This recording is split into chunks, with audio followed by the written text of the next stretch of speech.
له زړورو زلمیانو وروسته د افغانستان او کوز پښتونخوا زړورو ملالو هم د منظور احمد پښتین ننګه وکړه. وروسته له هغې چې منظور احمد پښتین ونیول شو نو په لر او بر پښتنو کې ګڼ شمېر غبرګونونه او لاریونونه راوپارېدل چې له جملې څخه یې په افغانستان کې هم په اکثره ولایتونو کې د زلمیانو له لوري مبارزې ته دوام ورکړل شو. او تر ټولو حیرانوونکې خبره خو دلته ده چې د افغانستان د ځینو ملالو له لوري هم د منظور احمد پښتین د خلاصېدو لپاره اوازونه پورته کړل شول چې له جملې څخه یې شګوفه نورزی د دغه ملالو په سر کې راځي.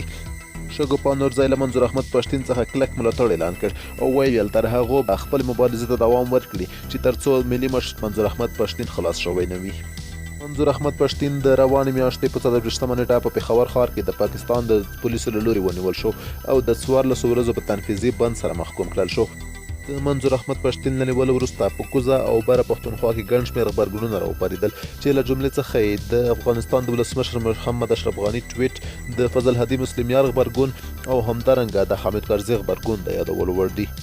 او همدارنګه د بخښنې نړیوال سازمان هم له پاکستان څخه غوښتي دي چې منظور احمد پښتین د زر تر زره خوشی کړي. د بخښنې نړیوال سازمان په یوه اعلامیه کې راغلي دي چې د پښتنو لپاره د حقوقو غوښتونکی منظور احمد پښتین باید په جیل کې ونه ساتل شي ځکه هغه د خپلو حقونو څخه دفاع کوي او د خپلو حقوقو څخه په دفاع کې باید هر څوک آزاد وي.